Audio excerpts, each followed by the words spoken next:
Halo rekan-rekan film investor. Kali ini saya akan melanjutkan lagi pembahasan seputar saham-saham batubara. Di video kali ini saya akan membahas PT Adaro Energi. Yang pertama saya akan bahas adalah sejarah dan profil Adaro Energi. Adaro Energi berdiri pertama kali pada tahun 1982, yang ketika itu bernama PT Adaro Indonesia. Perusahaan ini memperoleh hak kuasa tambang di Parigin, Kabupaten Balangan, Kalimantan Selatan. PT Adaro Indonesia memulai produksi perdananya pada tahun 1992 dengan produksi awal batubara sebanyak 1 juta ton per tahun. Perusahaan ini awalnya dimiliki oleh Sukanto Tanoto melalui PT Asimco Bara Utama. Pada tahun 1998, Indonesia dilanda krisis moneter yang menyebabkan perusahaan gagal bayar hutang kepada Deutsche Bank, cabang Singapura. Pihak Deutsche Bank kemudian menyita saham milik PT Adaro Indonesia yang dimiliki oleh PT Asimco Bara Utama yang sebelumnya dijadikan jaminan pinjaman utang tersebut.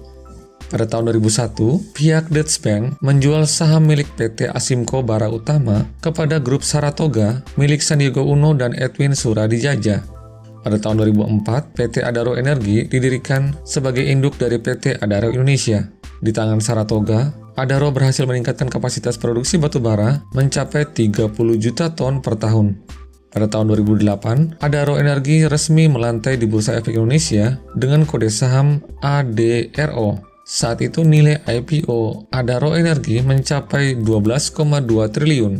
Nilai IPO ini menjadi yang terbesar sepanjang sejarah Bursa Efek Indonesia sampai dengan saat ini.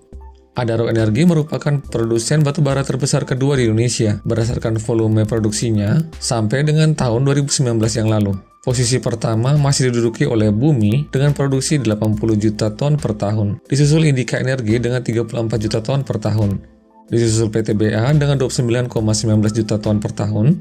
Adaro memproduksi batubara dengan merek Envirocol yang sudah dikenal luas di dunia. Produk batubara milik Adaro ini diklaim memiliki kandungan sulfur dan kadar abu yang lebih rendah. Selain menguntungkan bagi lingkungan karena tidak menimbulkan polusi yang berlebihan, bagi perusahaan yang menggunakan Envirocol dapat menghemat penggunaan mesin filter untuk mengurangi kandungan sulfur dan abu tersebut.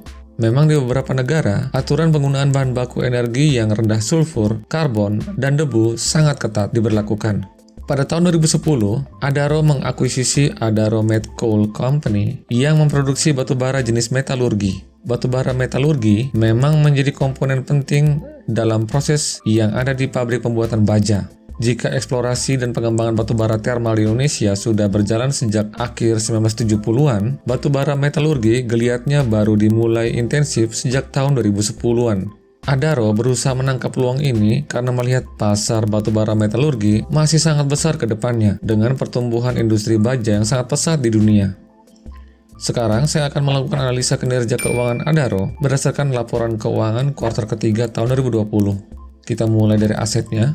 Sampai dengan kuartal ketiga tahun 2020, total aset Adaro sebesar 6,4 miliar US dollar. Jumlah ini menurun sebesar 10% dari kuartal ketiga tahun 2019 yang sebesar 7,2 miliar US dollar.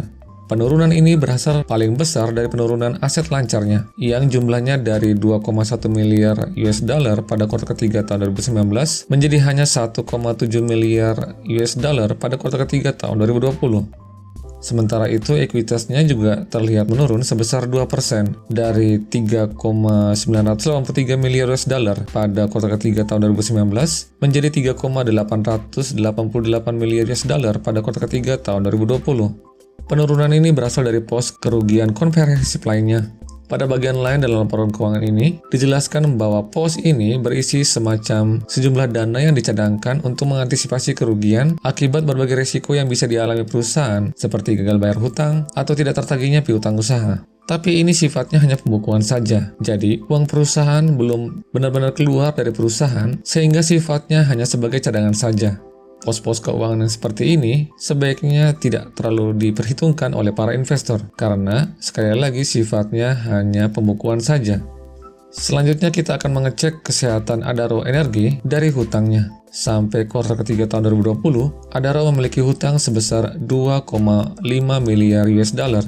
Jumlah ini menurun sebesar 20% dari kuartal ketiga tahun 2019 yang sebesar 3,2 miliar US dollar.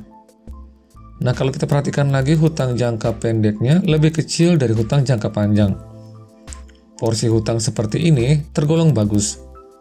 Tapi di sini ada yang kurang bagus, terlihat dari hutang banknya yang kelihatannya menyumbang porsi yang paling besar dari hutang lancarnya.